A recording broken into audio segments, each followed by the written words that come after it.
Good afternoon, everyone. And we're so glad to have the opportunity to have this conversation this afternoon.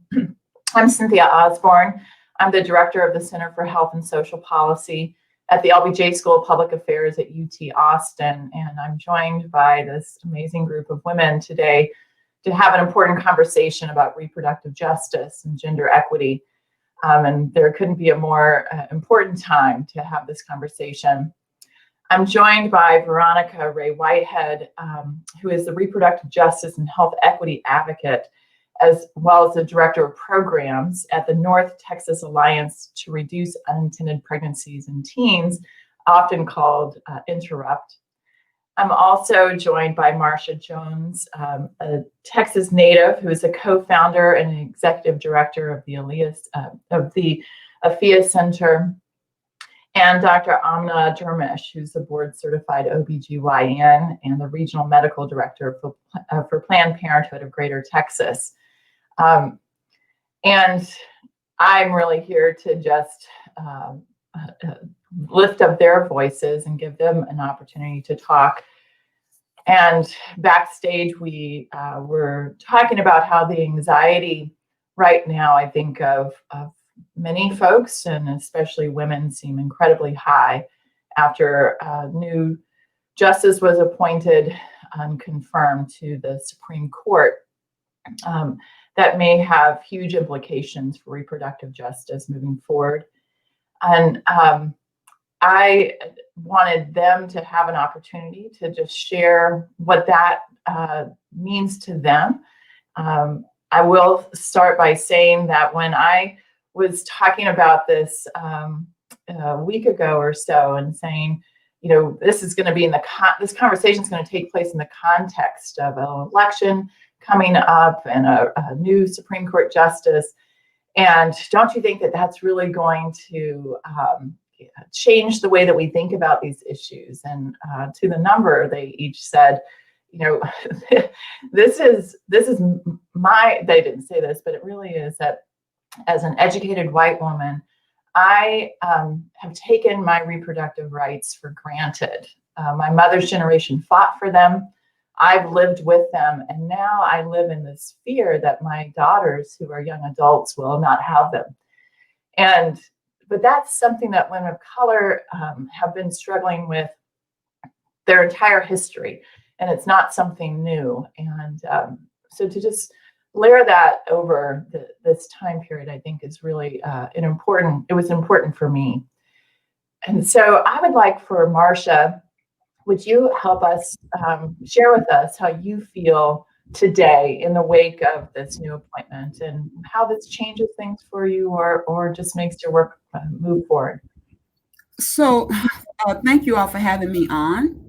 So, and I will start with this. Will this appointment intensify my work? Yes, this will intensify my work, but it don't really, the impact is differently.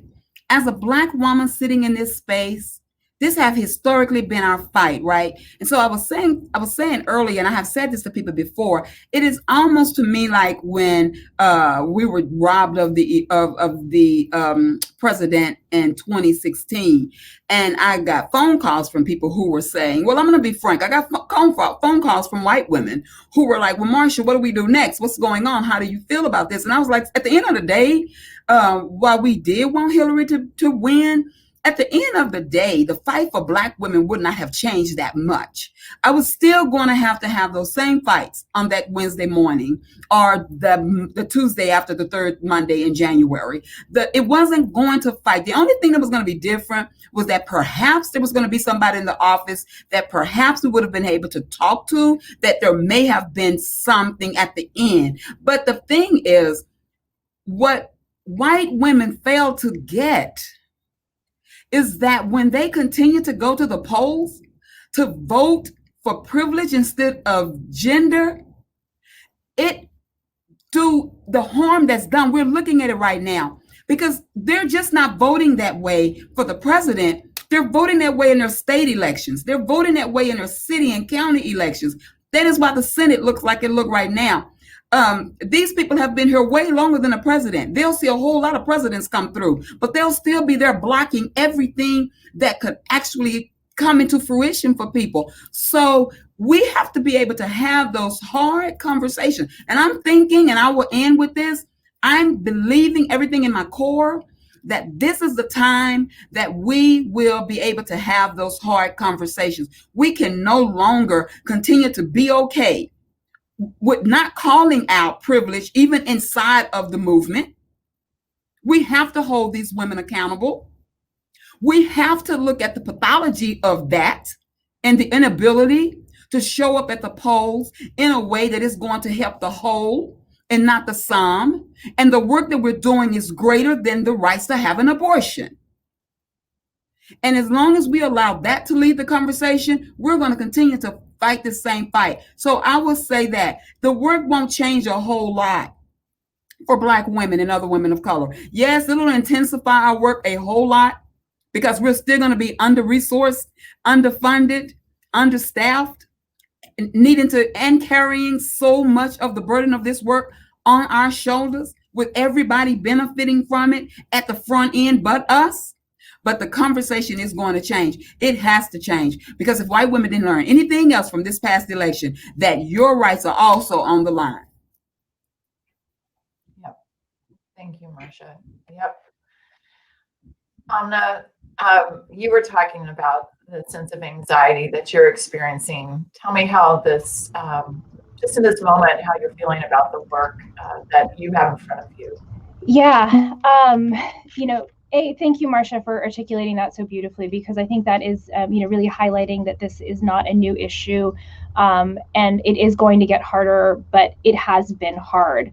I think the hardest part about this is there has been some, you try and hold on to some optimism in the face of all of this. And so I think some of that anxiety is really just feeling a little bit like that's just another setback, another hill we have to climb. I also think that we can't expect to find a single savior. The Supreme Court isn't going to save us. The president isn't going to save us. We have to work together as a community, and people need to invest in these issues. They need to realize that, we are a community of people, and we need to help and support each other. And it is not just my fight or Marcia's fight or Veronica's fight. It is everybody's fight. The Supreme Court is kind of the final word on these legislative and policy issues. These start in our communities. They start in our local government. They start in our state house. They start with our governors. When you think just about the laws that the Supreme Court has to impact to change, where do those start? They start here in this state, and they work their way up through the system. So if you want to change that outcome, don't change the Supreme Court, change who's making those laws.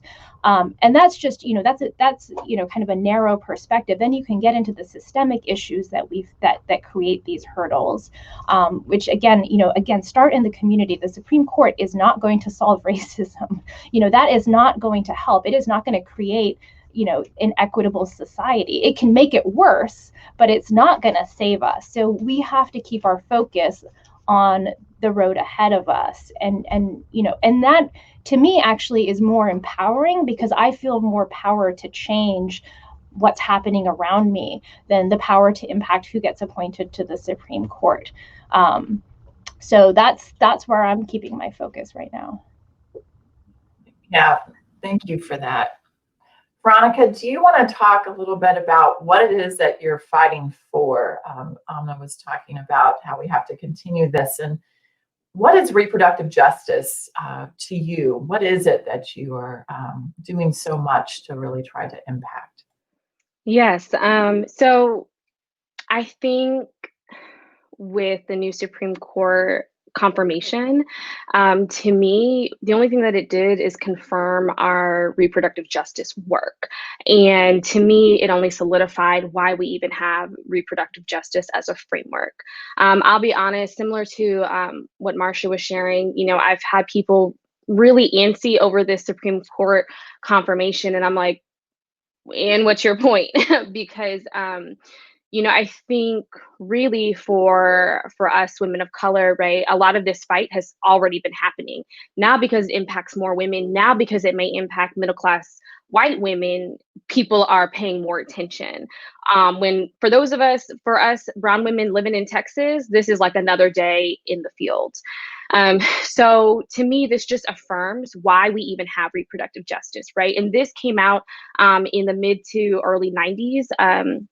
A group of Black women got together and said, listen, the predominantly white feminist movement that centered birth control access and abortion access did not meet all of our needs, right? It only really met the needs of white middle class women. And so what came out of that was reproductive justice, which is this framework that it's not just abortion access. That's important, but that's not it. It's not just birth control access. That's important, but that's not it, right? Reproductive justice is social justice. It's human rights put together, saying we deserve to parent children when and how we want in safe and supportive environments.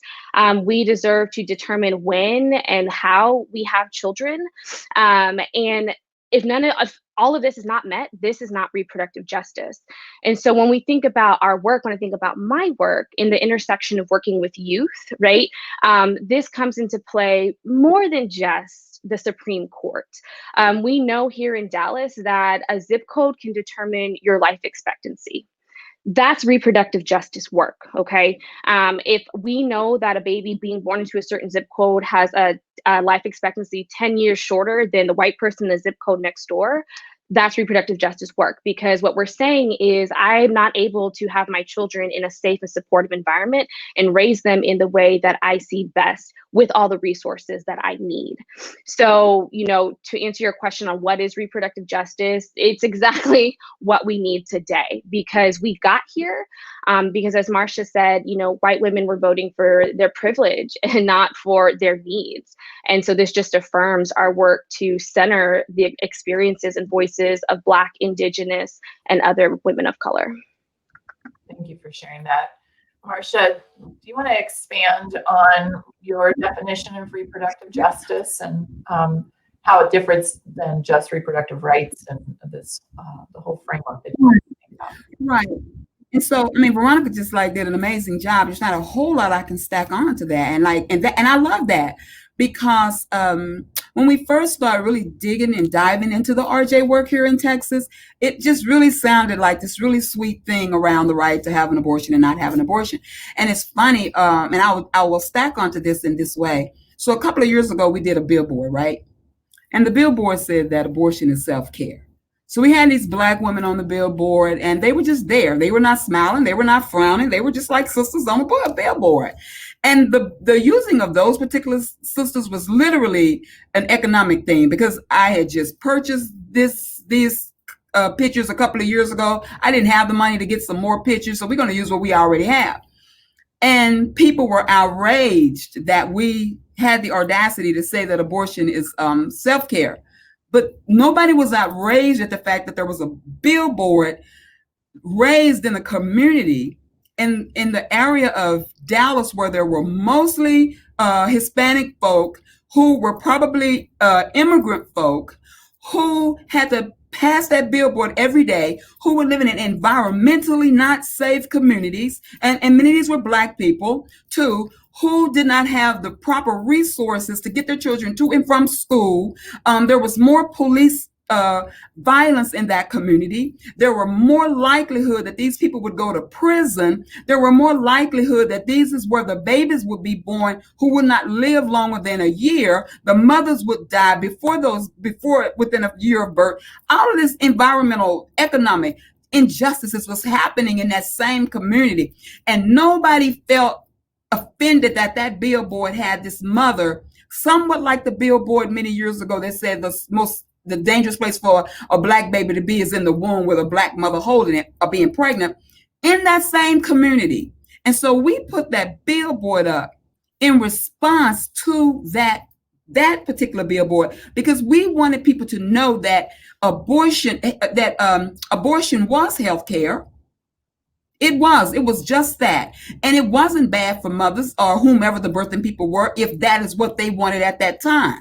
And so we wanted them to know what is bad for these people. What is bad is this unfair prison system. What is bad that folk are over here living, having to live off of less than $10 an hour. What is fair that people are having to hide their mothers and their fathers because they're afraid that ICE can pick them up at any moment. What is bad that children are playing in a yard that is so environmentally unsafe that it can damage them for the rest of their life and cause brain damage. What is safe is that Black mothers are dying at too high of a rate from maternal mortality. Those are the things that's bad in that very community. So those are the things that's reproductive justice for me. What is bad that we're in a state where we have one of the highest rates of murder against Black trans women.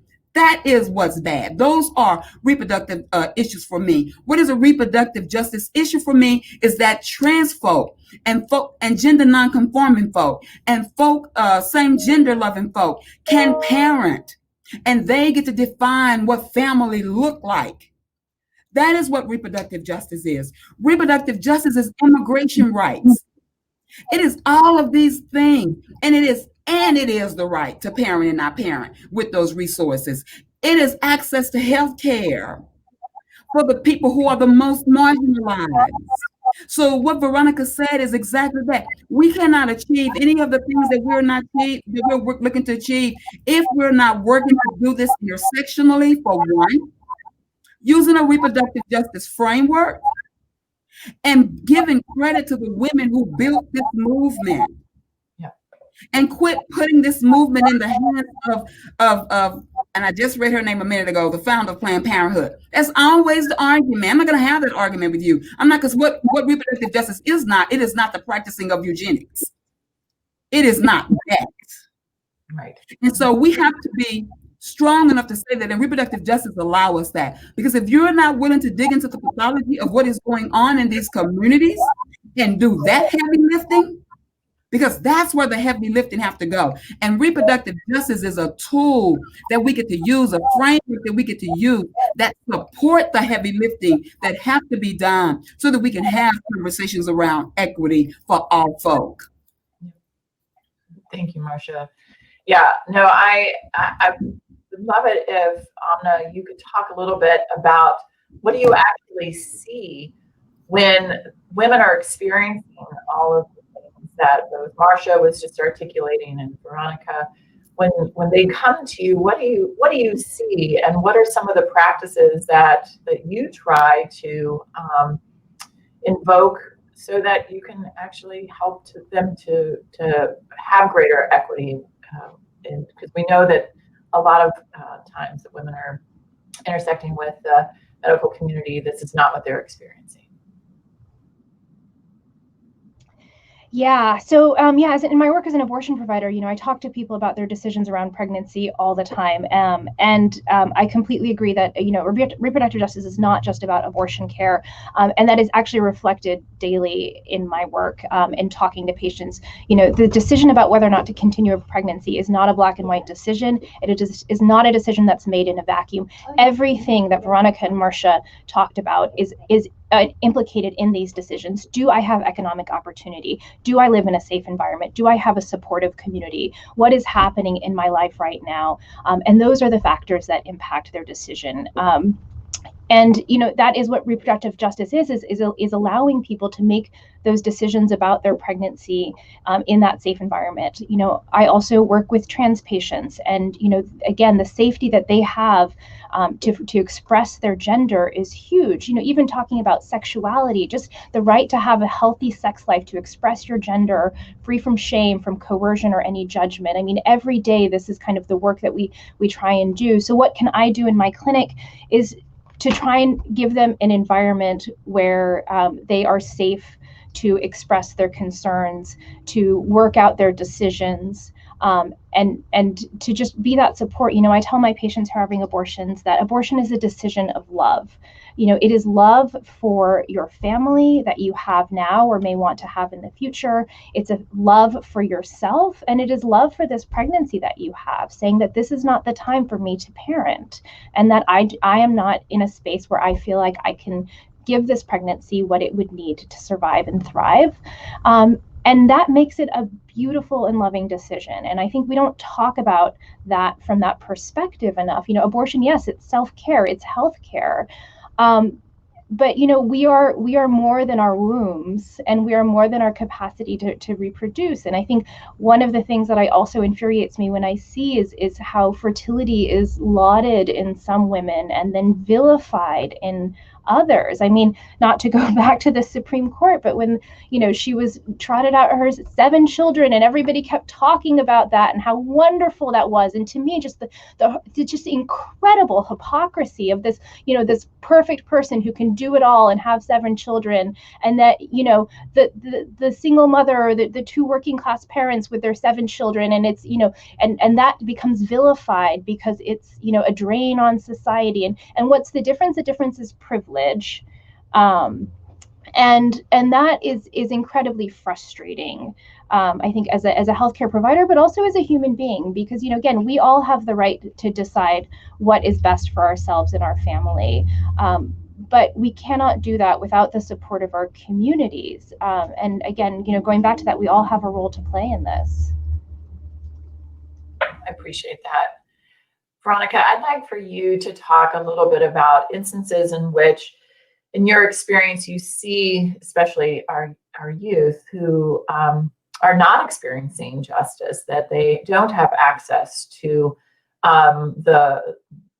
access to healthcare, access to resources. What does that look like in the population that you work with most? If you can help us understand that better. Yeah, so at Interrupt, we do many things. The core of our work is ensuring that all young people receive medically accurate, trauma-informed, LGBTQ plus sexual health education that is also very culturally and historically aware, right? So when we think about reproduction in this country, we know that not all people, specifically Black women and femmes, Indigenous women and femmes, and other women of color, have not always had reproductive autonomy. So in our work, which largely centers sexual health education and reproductive healthcare access, we're talking to young people in a way that they don't normally get information related to sexual health. Oftentimes, especially in Texas, their sexual health education experience, if they have any, is abstinence only. And by no means are we against abstinence. Abstinence education is a part of our overall education. But when we talk about reproductive justice, right, it's about having those resources to make the best decisions for you. And so oftentimes when we are with our young people, they have been talked down to in sexual health. If they have any sex ed, they've been belittled, they've been shamed, they've been blamed. Especially when I think about the field of teen pregnancy prevention and where it used to be and where it's trying to move, oftentimes teen pregnancy prevention blamed the teen mom, when in fact it was not the teen mom, right? But the racist system that she or they rather inherited, because they didn't have sex ed, because they didn't have access to healthcare, because they didn't have access to safe and supported environments, right? So we see this all the time with our young people. One specific example I remember, I had a young person, she was a young mom, and she had recently read a D Magazine article which talked about the school to prison pipeline in Dallas.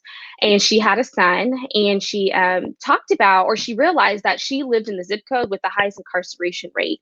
And you know, she was really taken aback by this, because she's like, my baby already has this mark on him and he's just a baby, right? That's reproductive justice. Our teens are already dealing with this when they shouldn't be, right? She, you know, as a young parent, should have been able to parent that young child in a way that was healthy, supportive, and safe, regardless of her zip code. So we see every single day with our young people how they are not receiving equitable sexual health education that's going to benefit them, that's going to help them grow. Sexual health and education is a lifelong journey. What you know and understand as a teen changes as a young adult, changes as a middle-aged adult. I mean, listen, STIs are going up among senior citizens, right? People have sex. And we do a disservice by not providing, you know, equitable, trauma-informed, inclusive education from the beginning. Thank you for the work that you're doing in that way. Marcia, I'd like for you to talk a little bit more about some of the specific things that you would like for different folks to do. So what would you like to see changes in the medical providers and the way that they interact with women of color in particular and the bias that they experience? What would you like to see differently in our communities in the way that we can actually change our behaviors to create greater justice? So one of the things I would really love for medical providers to do is be willing to take some implicit biases classes. Like, be willing to do that, like, and take it serious, because implicit bias is a thing, and it's not just in our mind. It's not something that we met. There is a specific thing. People see us in a certain way. Time we walk into a space. This is like if you're overweight and you go into an office and you broke your fingernail. You broke your finger. First thing they want to say is, well, you know you need to lose weight. Well, hell, I know I need to lose weight. That's not why I'm in here today. I'm in here because I broke my finger. Let's talk about what brought me in. And so in order to do that, the implicit bias is a thing. You just can't assume that everything that's wrong with me is wrong with me because I'm fat. That could be an underlying figure, but right now, let's talk about that. See me for who I am right now and hear what it is that I'm saying right now. And that is one of the things that implicit bias will help. Don't just see me. I mean, I am a Black woman. You can't stop from seeing me when we come in there, but hear me. That's the other thing. I need for the health profession, I need for people to hear people, hear them. Hear young people when they come into a space and they may already be pregnant and they may even decide to go full term. Hear them, hear what they're saying. Don't come in immediately trying to fix it, but hear us, value us as people. I was just reading a book earlier, Ain't I a Woman by Bell Hooks. And she talked about in that book, everybody talk about Malcolm said the most disrespected woman or whatever in the world is a Black woman. No, Bell Hooks, she took it even further than that. And she talked about Black women are the most dissocialized people in the world. And she said, when the world talk about people, they're talking about white people. When they're talking about men, they're talking about white men. When they're talking about when they're talking about women, they're talking about white women. When they're talking about Black people, they're talking about Black men. So how do we center Black women in these conversations and center Blackness? That is what I need to see in the medical profession. Hear Black women, because if you start listening to us, you know what? I just completely missed the statement that I should say every time I'm talking about Black women, and that is trust Black women. That's what I want them to do. Trust Black women. We know what we need for ourselves. Didn't say I was a doctor when I came in, but I know if my stomach is hurting or if my ear is hurting. Trust Black women. When I say that I'm in pain, hear me. When I say that I'm going to terminate this pregnancy, do it without judgment. When I say that I'm going to do this or that when I say I'm going to breastfeed, don't offer me formula. When I say that I'm going to do these things, hear us. Hear Black people. If I say I am a woman, I am a woman, irregardless to what this document is telling you. Hear Black people. When we're going to vote, we are going to vote for what's good for us. Hear us. Respect that. Understand that. Take implicit bias training serious. It should start from high school. I mean, from the moment that you believe that you're going to go into that profession, you should start listening and talking about what implicit biases mean. Open up more opportunities for people. But at the end of the day, what do I want from the medical profession? I want them to hear women when they speak. Hear Black women when we speak. Hear what we're saying. Listen. If everything is working with your ears, you can hear, but you cannot listen. You have to listen. And in order to listen to me, you have to see me first. See me. Listen to what I'm saying about me. And then that will eliminate a lot of the things that we're going through now, because these implicit biases that they meet us at the door with, it gets in the way of how we're going to be treated from that point on. Yeah. Amna, I don't mean to make you speak for all of the medical profession, but what is being done in the medical profession to try to get doctors to listen and trust Black women, trust women of color, respect the patient regardless? How is this playing out, and what more needs to be done? Yeah, I mean, it is changing. Certainly from the time, I went through medical school and my residency training, where it was, you were taught to be the physician. And so we weren't really taught with the focus that the patients are our partners in care. It was that you told the patients what needed to be done. And it was this very sort of top-down hierarchical response. And, the way, and it's been through my exposure to the reproductive justice community, through my involvement in the family planning community, that has helped me open my eyes to the ways we can do better as healthcare providers. It used to be when I talked to people about contraception, I always started with the most effective methods and then I worked my way down until I realized how that's coercive, because that's not how people want to hear about their methods. It's not a one size fits all. And so really my job is I can list every contraceptive method and the effectiveness and the side effects, but that's not what the patient needs from me. My job is to go into the room and, as Marcia said, listen to the patient, get their experience, because they're bringing their own life experience, their own motivations, their medical history, their past experience with contraceptions, their reproductive life plans. All of those are influencing their decision. And so that's just kind of one small example.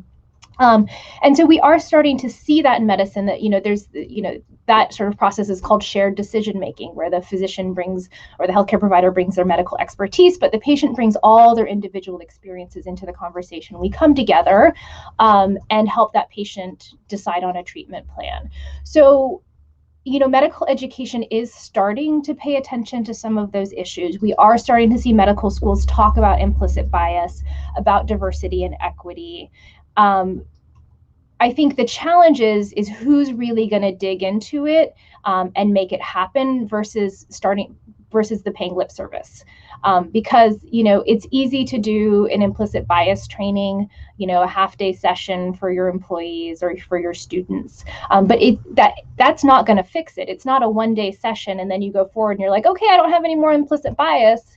It's an ongoing training. And I think it's, for those of us who work with medical trainees, for people who are in the academic medical system, really holding people accountable to that change, because and it's also it's hard to you go into healthcare because you want to help people and you want to do well, and it's hard to have it pointed out when you are doing harmful things because it wasn't intentional, right? But and I say that having had to do a lot of that work internally, and I, as an abortion provider, as a person of color, as somebody who you would think, as a child of immigrants, you think I would have a lot of, I would be immune somewhat to that, but I absolutely am not. And I think, you have to have that humility and that willingness to do the work internally, and not to be defensive about it. And I think that is the challenge. And it's just going to take a lot of hard work, but also, systems need to be held accountable. Healthcare systems, education systems need to be held accountable for these results.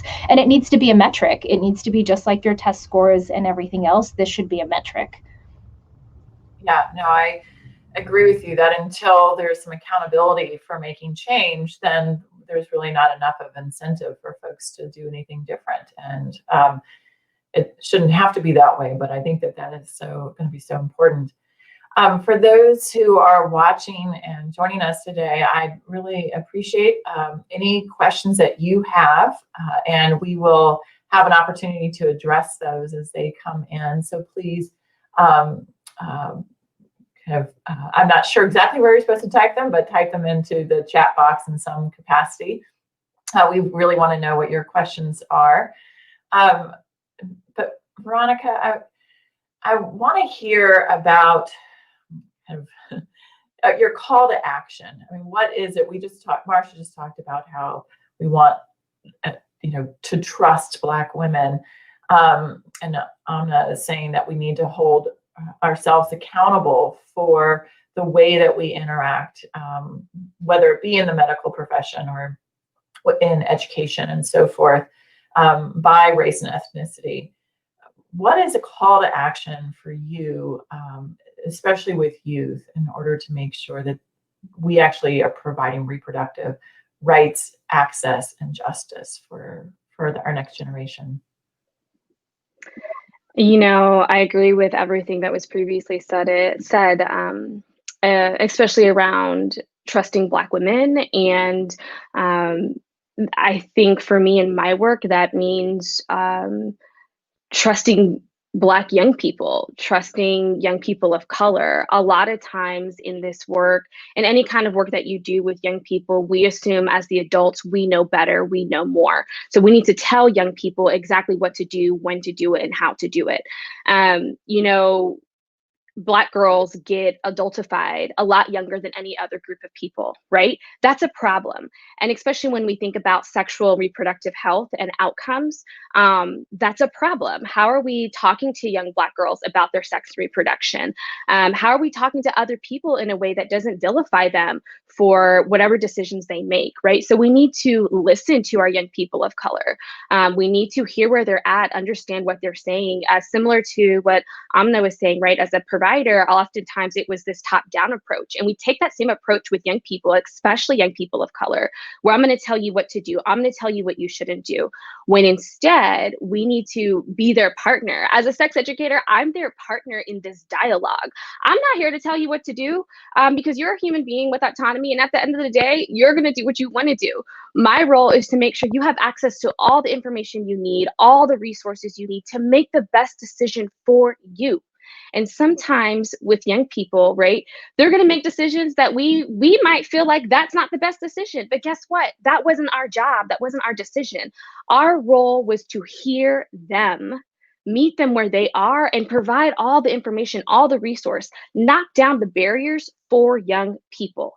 Here in Texas, a young mother, a mother who's a minor, she can consent to all the healthcare of her child, but she can't consent to her own reproductive healthcare. That doesn't make sense, right? We're not hearing young people. We're not knocking down the barriers so they can make the best informed decision for them. And on the occasion where I meet an adult who disagrees or thinks we need to tell young people what to do, I oftentimes ask them, what conversations are you having with young people? So much of this is us projecting as adults our fear or what we weren't told onto our young people, and specifically our young people of color, where our society thinks we have to control our Black and brown children. We don't need to control them. We need to give them access. We need to give them information. We need to hear them. So I think my call to action is listen to young people. They know exactly what's going on. They know what they need. They don't need you to tell them what to do. They need you to listen. Yeah. We have folks who are sending in questions, and they have a lot of commonalities to them. And Marsha, I'm going to ask you to begin on this, and it's kind of a two-part question, I think. I was looking at this, at these questions, and one of the questions, and everybody please chime in. One of the questions is, how do we educate the public on a mass level? So how do we do some macro educating or making folk aware of RJ in a way that they understand? But I really like the bottom one, because I always get that when I talk about RJ.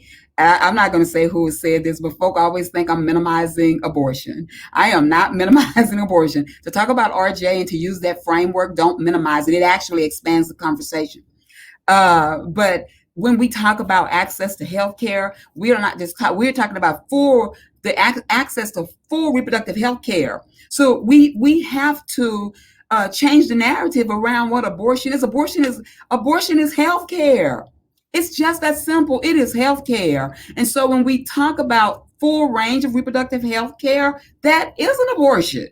If that is what your healthcare requires at this time. So it is not a minimizing. So the person that asked that question, thank you so very much. It is not minimizing the role of abortions in this movement work. Reproductive justice, abortions sit right in the heart of it. When you talk about the right to parent, the right to not parent, and the right to parent with resources. So all of that means resources. So if you're talking about I want the right to parent, that is with necessary resources. That is being able to define what a family look like and what parenting look like. When you talk about the right to not parent, That is exactly what an abortion is. It is the right for me to not parent at this time and have the resources to make that decision in a safe way for me now and later. And then when you talk about the right to a parent, that is also with those same resources or whatever. So there is no way that you can remove reproductive abortion out of a reproductive justice conversation, because I always say to the people, it sits right smack dab in the heart of it. The only thing about it is it just allows folk, and RJ is not just for Black folk. It's not just for Black folk. It just allows us to have the full range of a person's lived experiences, so that it informs how they make this decision, that this is what they're going to do for themselves right now at this moment. So that's it, so I would say that other folk can answer the other one. I think that, being able to do, I hate to always talk about money, but part of the reason that enough people don't know about RJ is that RJ has historically been centered among folk who are the least heard, the most marginalized, and the least resourced. And so it keeps us talking to small groups of people. But I think that's changing. Thankful to organizations that's been around since the beginning. Sister Song, thank you for that. Thank you. And then the organization that we are, because we are part of them. And In Our Own Voice is an amazing organization built among other women, for the better part, Black women-led RJ organizations, where we're doing this work at the top, at the bottom, and in the middle, because it's very policy focused. And also, we are carving out some better relationships with Planned Parenthood and NARAL and folk like that. It's not there, so don't nobody beat me up. We got a long way to go, but we are carving out better relationships, better conversations. So more people are having these conversations. So I don't just have to hear this when I'm talking to Amna, when I'm talking to Veronica. I can sit in a space that don't have to be the go-to to talk about what RJ is. There was nothing I needed to add to what Veronica said. That is RJ. So I think that's the way we expand it. That's great. And I would just say again to add on to the thing about RJ and abortion, the problem is not talking about reproductive justice without talking about abortion, because as Marcia said, they're in there together. The problem is talking about abortion and not talking about reproductive justice, because that is the important thing. Like, you can't do that. You can't have that conversation. The problem is we haven't been doing that. We've been talking about abortion and we haven't been talking about reproductive justice on a grander scale. And that's what we need to do. And I think the message of reproductive justice in itself is actually quite simple. It just needs a wider audience. And so that is, to what Marcia was saying too, about getting that sort of, again, ties into the issues of marginalization of Black voices, is that we're not hearing that on the larger scale. This question is so interesting to me, and I get it a lot too. And the thing that I encourage people to do is really, really investigate and do some self-learning on what reproductive justice is. Because sometimes I feel like, and I don't know who asked this question or where it's coming from, I'm not making any assumptions, but sometimes it seems to me as if people may be concerned that we're going to lose the focus on abortion. But remember, RJ came out of the fact that the white feminist movement centered abortion and birth control access, which again are not left out of the RJ framework. They're smack dab in the middle. These are very crucial things. What RJ said is we have to expand the dialogue. That white feminist approach to reproductive rights did not serve all people, which I see another question of what is your vision for inclusive reproductive justice? And again, I some of these questions I'm like, well, what do you mean? Because it was created in response to exclusion within a movement. So, I think what is a more inclusive reproductive justice movement framework look like to me is people need to do some self-study, right? We're here talking about it, and I'm happy to continue, and I'm going to forever talk about it. But ultimately, right, if you feel like you're left out of this framework, I encourage you to ask yourself why. Why do I feel left out? What about this approach do I think may not be for me? Do the self-study, do the research, do the reading, and then let's talk about what inclusive RJ work looks like to different folk. Yeah.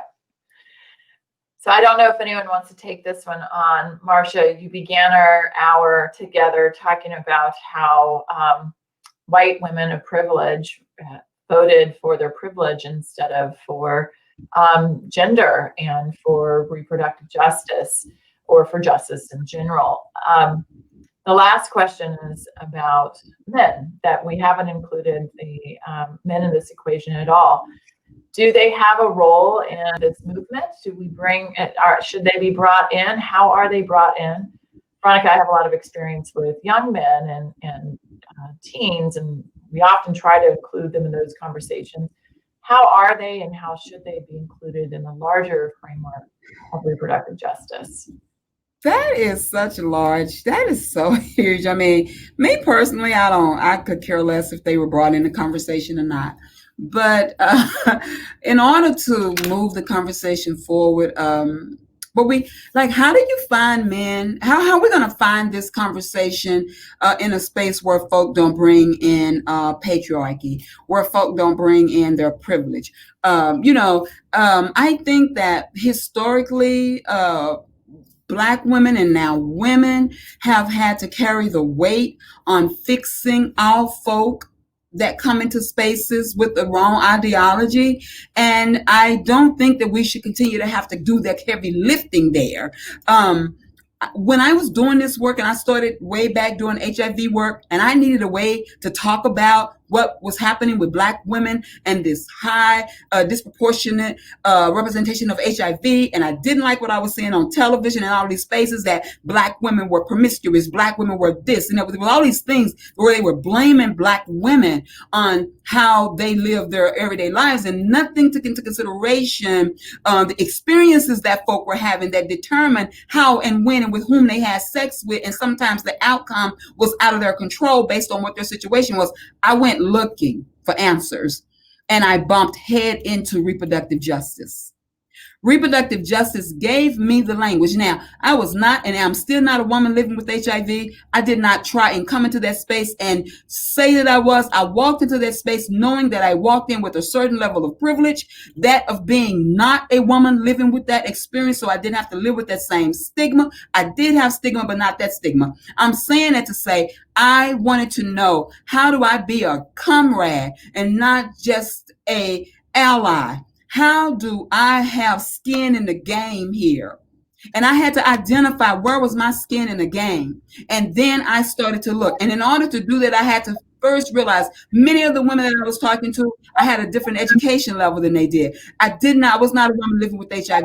I didn't have some of those same lived experiences. I had a different kind of a background. This is not all women living with HIV. This happened to be the women what I'm saying was I had to put that stuff to the side. I had to put it to the side because I was committed, because I was a part of that harm. I was a part of the damage. And so I'm finding myself having to do that now, trying to be more engaged with trans community. I can't come in talking about all the work I did before anybody else was doing it and all of that kind of stuff. No, I have to come in with a willingness to understand what is it that you need from me so that I can show up better. The onus of how men are men identifying folk, because patriarchy is patriarchy. If you're identifying as a man, you come into the game with a certain level of privilege. And some you don't get me wrong, I'm not, but patriarchy is patriarchy. I have this argument with Black men all the time who want to tell me we don't have any privilege. You're a man, you come into it with a certain level. And so there have to be a willingness on the parts of men or men identified folk that they want to be a part of the change that they need to see. And the second part is we need to vote. We need to get them out of office. We need to get those folk who are not willing to do this out of office so that they can sit back and watch how it can be done. Well, you guys, thank you. I hate that our time is actually over. It seems like it went by so quickly. And I know that I would love to sit and have a conversation with you all for much longer. I can only say, one, to the folks who are watching, to explore what these folks are doing more in their organizations, to do the work of understanding what reproductive justice is and how, as Marcia says, you in your space, whether you're privileged or living as someone who doesn't have rights and access and treated equitably, how you can contribute and really change the landscape. And I encourage everyone to vote and use the power that you do have to create those small changes. As they all said, it's not just about what happens at the Supreme Court or the president. It really is what happens in your own backyard, in your state, and your community. So thank you all for this conversation today. And again, for all the work that you do. Thank you. Thank both of y'all. Thank you. Y'all Thanks, are great. everyone. That was fantastic. Yes.